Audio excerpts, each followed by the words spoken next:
মঙ্গলবার রানীগঞ্জ আনন্দলোক হাসপাতালে পৌঁছেছেন টলিউডের সুপরিচিত অভিনেতা রঞ্জিত মল্লিক এবং তারই সঙ্গে ছিলেন স্ত্রী দীপা মল্লিকও।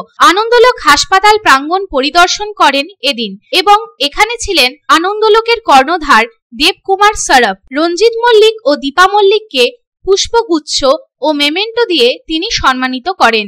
আনন্দলোক হাসপাতালের কাজের প্রশংসা করেন রঞ্জিত মল্লিক। এদিন অভিনেতা রঞ্জিত মল্লিক ও দীপা মল্লিকের হাত ধরে আনন্দলোক হাসপাতালে অত্যাধুনিক সুবিধা সম্বলিত এনআইসিইউ, সিসিইউ, অ্যাঙ্গোগ্রাফি, অ্যাঙ্গোপ্লাস্টি ইউনিটের উদ্বোধন করা হয়। যদিও এদিন আনন্দলোক হাসপাতালের কর্মসূচিতে রানীগঞ্জ শহরের কয়েকজন বিশিষ্ট ব্যক্তি উপস্থিত ছিলেন, তবে উপস্থিত ছিলেন বাঁকুড়া জেলার মেজিয়া ব্লকের অর্ধগ্রাম গ্রাম পঞ্চায়েতের উপপ্রধান মলয় মুখোপাধ্যায়। আনন্দলোক হাসপাতাল স্থাপিত হয় 25 বছর আগে।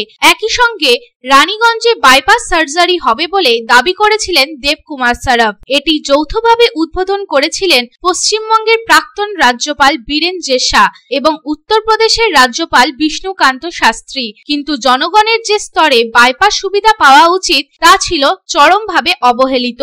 আনন্দলোক হাসপাতালকে বিনামূল্যে 8 বিঘা জমি দিয়েছেন রানীগঞ্জের বাসিন্দারা, কিন্তু বিনিময়ে তারা ভালো ও কম দামে চিকিৎসা পায় না।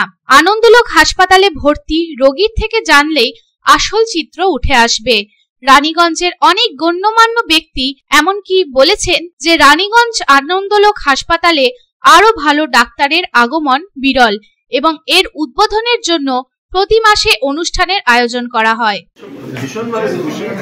সব বাবদকে আমন্ত্রণ জানিয়েছেন, যেরকম মিনিমাম কস্টে মানুষের চিকিৎসা করে মিনিমাম কস্ট, সেটাই আমাদের সব থেকে বেশি মানে আনন্দের। সবাই ফাইন্যান্সিয়াল অবস্থা মানে এত আজকের দিনে এটা এত এক্সপেন্সিভ হয়ে গেছে ট্রিটমেন্টের ব্যাপারটা, তো সেখানে মিনিমাম কস্টে যে সব রকম সার্ভিস দিচ্ছেন, চিকিৎসা করাচ্ছেন, সেটার জন্য ওনাকে আমি সাধুবাদ জানাচ্ছি। থ্যাংক ইউ ভাই।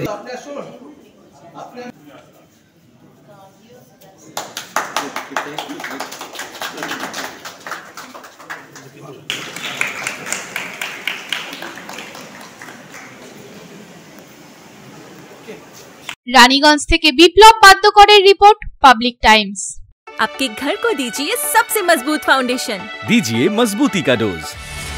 JBG हेक्सा TMT, मजबूती का डोज पक्का है।